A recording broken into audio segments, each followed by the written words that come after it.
As Congress races to wrap up business for the year, the nation's largest Native American tribe tonight is ramping up calls on the U.S. government to keep a promise that was made nearly 200 years ago. The same treaty which forced the Cherokee people off their lands and onto the infamous Trail of Tears was also supposed to give them official representation in Washington. That has never happened. And now the tribe's chief and would-be delegate says the time has come for Congress to keep up its end of the deal. Our Devin Dwyer reports on just what's at stake. I feel like I'm in a full circle moment here because I'm representing the treaty right that they died for.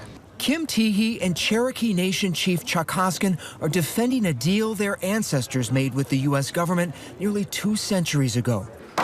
This is, Mr. Chairman, an historic day for the Cherokee Nation and an historic day for the United States. Millions of Cherokee citizens who have waited for this day to come since 1835. It was in 1835 that the Cherokee signed a treaty with the Jackson administration, forced off their ancestral lands in the southeast and onto the infamous Trail of Tears, when 16,000 members of the tribe trekked to Oklahoma, and a quarter of them, 4,000 people, died along the way. To seat the delegate would give some small measure of justice to those who lost their lives. A Cherokee delegate to Congress was an explicit part of the Treaty of New Echota, the agreement stating the Cherokee Nation shall be entitled to a delegate in the House of Representatives of the United States whenever Congress shall make provision for the same. How clear-cut is the Cherokee right to a congressional delegate? I think compared to especially the rights that other tribes have, the Cherokee one is pretty clear. For generations, the promised position was overlooked and unfilled,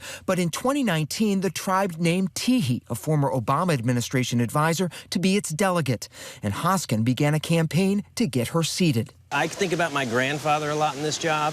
He would be amazed that we live in a time now in which his grandson is chief and he can walk into the Congress and be poised with the people behind me to get this done with Kim Teehee. A seat for the Cherokee has resounding bipartisan support. The top Republican on the House Rules Committee is himself Native American. I'm glad to see tribes advocating for their treaties with such conviction. Representation truly does matter. I want to thank you for your patience. That should be a massive understatement. If it were up to me, I would seat Delegate Teehee tomorrow. So what's standing in the way? Are we as society ready to take seriously the obligations that we owe to tribes? One legal sticking point, the perception Cherokee Americans could effectively get a super vote in Congress, represented by their delegate and the congressperson from their district. It's uncomfortable for non-Indians to think about the possibility of Cherokees having an extra say, but it was also uncomfortable for the Cherokees to be forced out of Georgia. There's also the question of whether a new position needs a new vote and a signature by the president.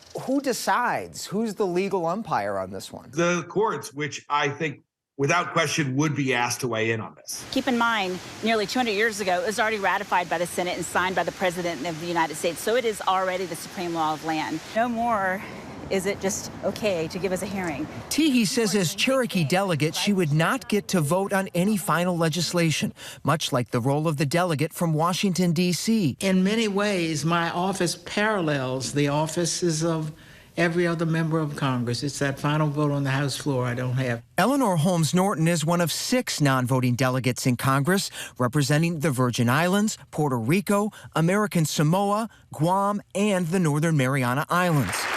They're able to sit on committees, introduce legislation, and give speeches on the House floor, giving voice to their people in the process. And that's why we've had nearly unanimous support throughout the country from other Indian tribes expressing support for us.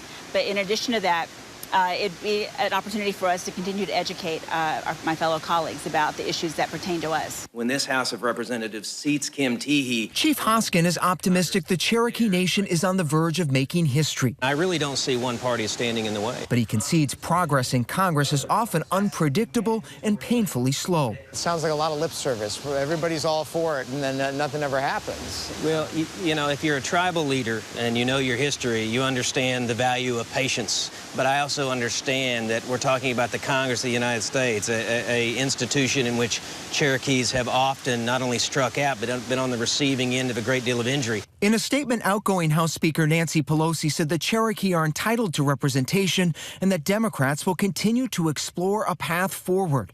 Republican leader Kevin McCarthy did not respond to our request for comment about seating a delegate in the new Congress. Neither side ready to pledge that it will get done. This is a story about a promise, and it's been 187 years, and it's still not fulfilled. Absolutely, and now is the time to do it. I think most Americans, if they think about what makes the country great, being a country that keeps its word is one of those thoughts, and this is a great opportunity for the country to keep its word. Our thanks to Devin Dwyer for that. Hi, everyone. George Stephanopoulos here. Thanks for checking out the ABC News YouTube channel. If you'd like to get more videos, show highlights, and watch live event coverage, click on the right over here to subscribe to our channel. And don't forget to download the ABC News app for breaking news alerts. Thanks for watching.